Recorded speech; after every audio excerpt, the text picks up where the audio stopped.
Shalom, Bapak saya dan juga teman-temanku sekalian. Kita berjumpa lagi di dalam video ini. Sebelumnya perkenalkan, nama saya Abdul Prayogo, kelas 12 MIPA 6 absen 5. Video ini dibuat untuk salah satu pemenuhan ujian praktek pendidikan agama Kristen yang dibina dan dibimbing oleh Bapak Yesaya Lukas Susandi. Kali ini saya akan memberikan sebuah renungan, tetapi sebelum kita masuk ke dalam renungan dan ke dalam hadirat Tuhan, kita akan memanjatkan sebuah pujian, yaitu Tenang dari GMS. Bapa, kau mendengar seruan hatiku,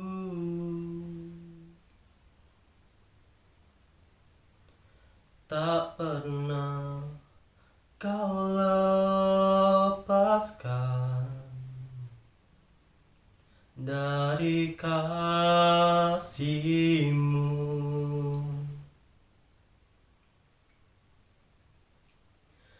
Lewat lembah kelam,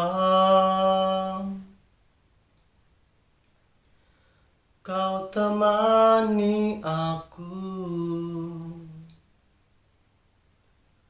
Roh-Mu bekerja selalu untuk kebaikanku.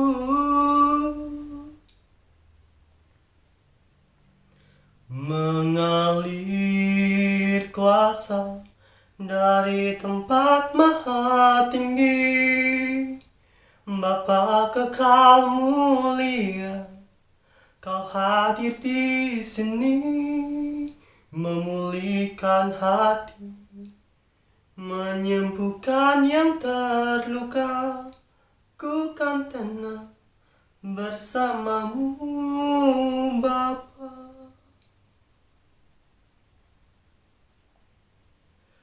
Bapa, kau mendengar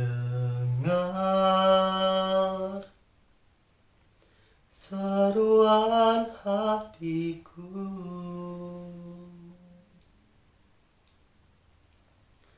tak pernah kau lepaskan dari kasih-Mu.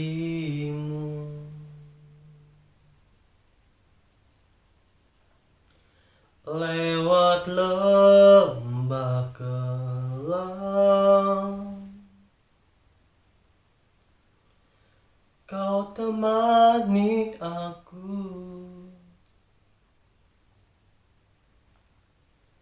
Roh-Mu bekerja selalu untuk kebaikanku.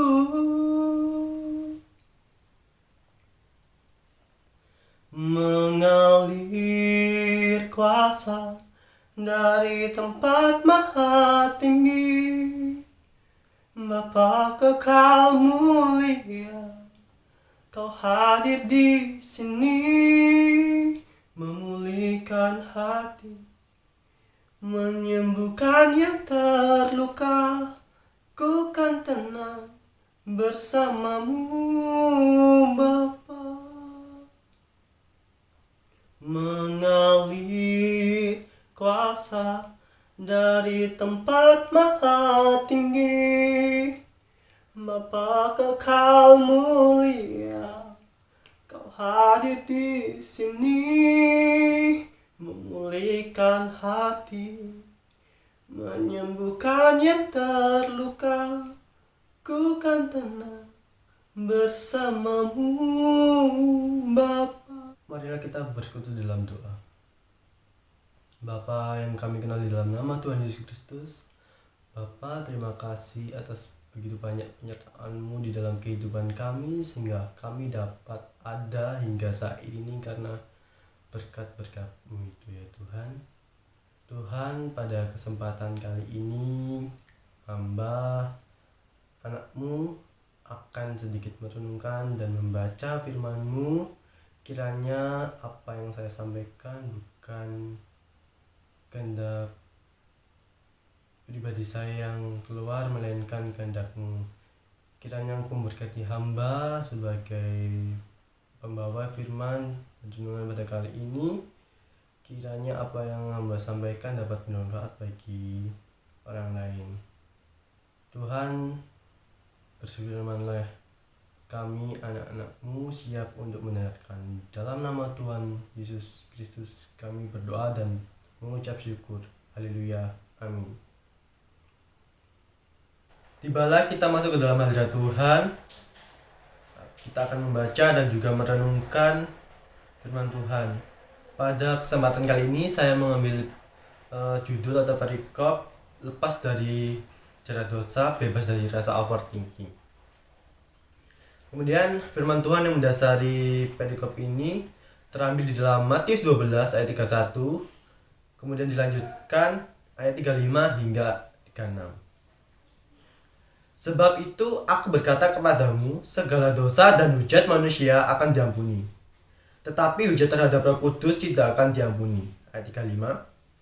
Orang yang baik mengeluarkan hal-hal yang baik dari perbendaharaan yang baik, dan orang yang jahat mengeluarkan hal-hal yang jahat dari perbendaharaan yang jahat.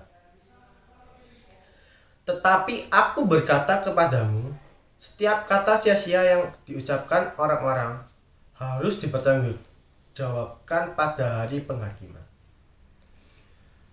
Dari ayat tersebut kita belajar bahwa dosa begitu menakutkan, dan janganlah kita sekali-kali jatuh ke dalam dosa. Tapi kita sebagai manusia seringkali lupa akan upah dosa, yaitu maut.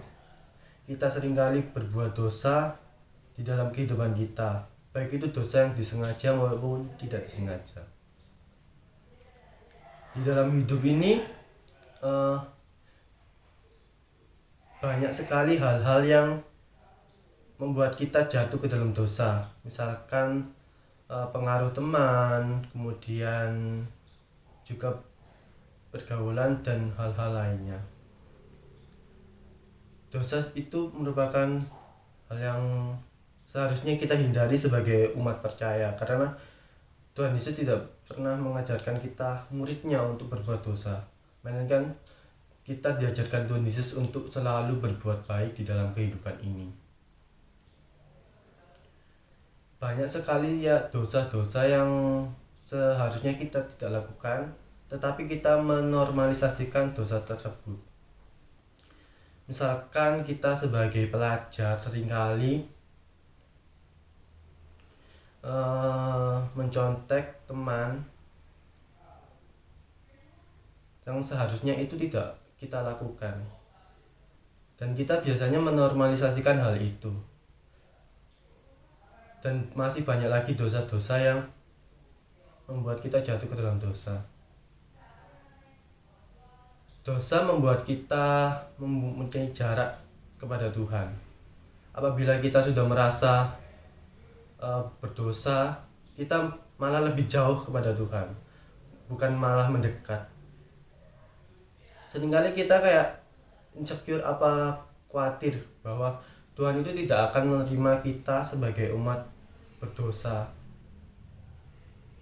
dan itu yang membuat kita itu biasanya malu kalau mempunyai dosa dan datang kepada Tuhan. Kayak Tuhan gak bakal terima aku dan Dia tidak akan mengampuni aku, dan itu akan membuat kita lebih jatuh ke dalam dosa dan maut. Jadi apabila kita punya dosa, seharusnya kita tidak menjauh kepada Tuhan. Dosa seringkali membuat kita memiliki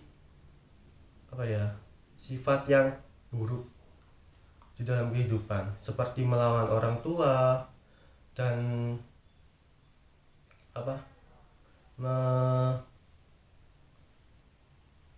ngejudge orang lain, teman kita sendiri.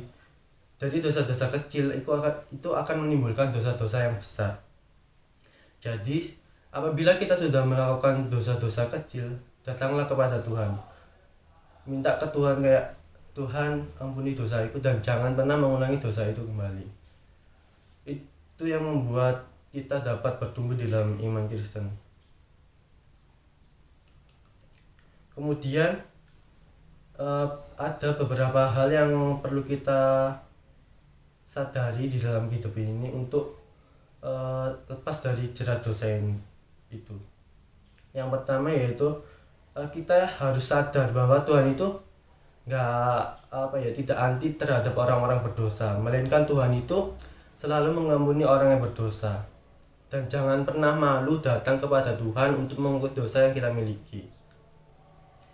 Yohanes 1 ayat 1 mengatakan bahwa jika kita mengaku dosa kita, maka Ia adalah setia dan adil, sehingga Ia akan mengampuni segala dosa kita dan menyucikan kita dari segala kejahatan.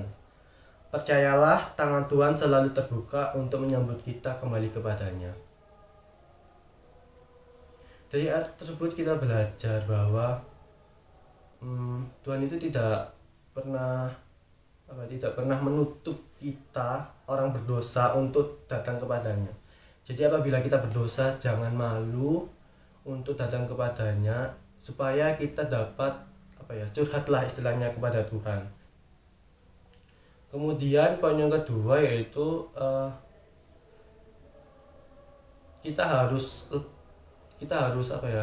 membiasakan diri hidup di lingkungan yang bersih dan jauh dari teman-teman yang membuat kita jatuh ke dalam dosa. Ada di dalam Alkitab yang mengatakan seperti ini, lingkungan yang buruk dapat merusak kebiasaan yang baik.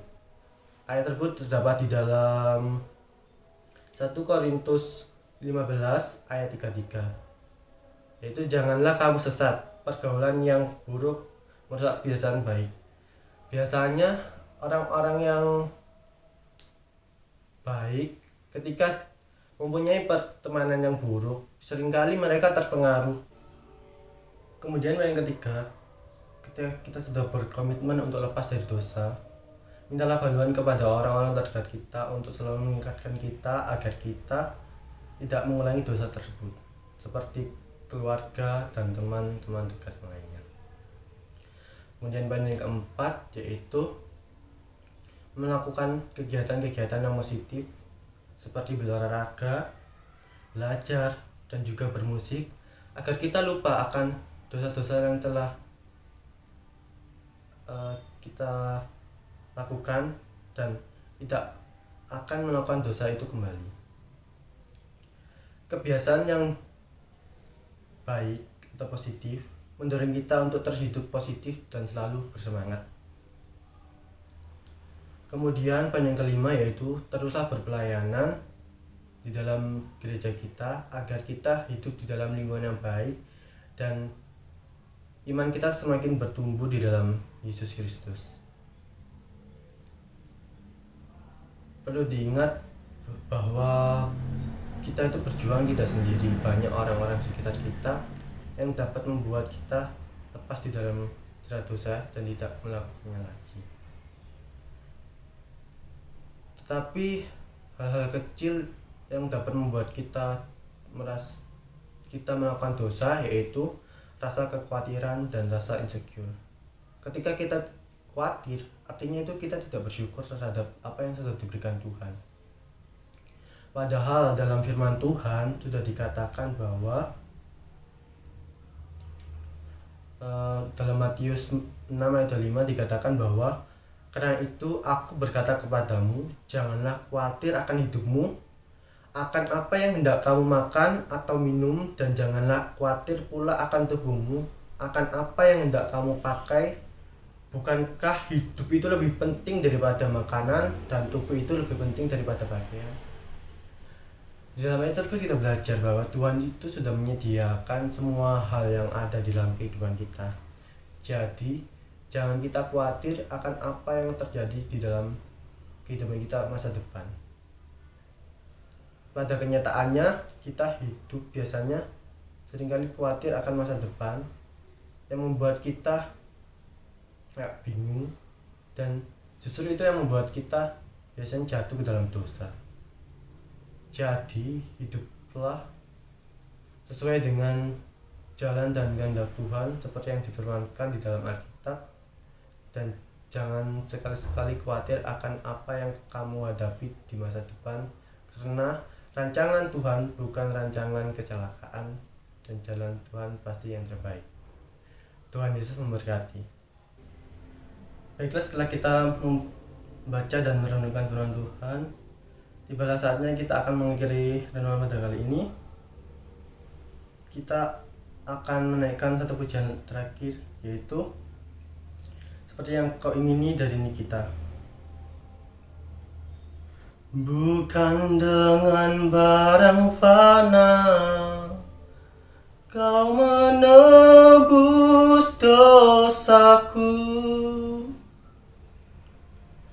dengan darah yang mahal, tiada noda dan celah. Bukan dengan emas perak kau menebus diriku, oleh segenap kasih dan pengorbananmu, ku telah mati dan tinggalkan cara hidupku yang lama. Semuanya sia-sia dan tak berarti lagi. Hidup ini ku letakkan pada mezbah-Mu ya Tuhan. Jadilah seperti yang Kau ingini. Marilah kita bersekutu dalam doa. Tuhan Yesus, terima kasih begitu banyak hal yang Kau telah berikan di dalam kehidupan kami, sehingga kami dapat menjalankan ujian praktek ini dengan lancar dan baik. Tuhan, terima kasih banyak Engkau telah hadir di dalam kehidupan kami. Engkau telah menyertai setiap kami yang ada di sini. Sebentar kami akan mengakhiri ibadah pada kali ini. Kiranya Engkau memberkati kami satu persatu yang melihat video ini, dan Pak Yesaya selaku guru pengajar. Kiranya apa yang hamba sampaikan dapat bermanfaat bagi orang lain dan dapat memberikan penyerahan agar mereka dapat hidup lebih baik di dalam kehidupan sebagai umat percaya. Tuhan Yesus, hanya ini seru dan doa apa yang jadi sempurnakan semuanya di dalam nama Tuhan Yesus Kristus dan Roh Kudus. Kami berdoa dan mengucap syukur. Haleluya. Amin.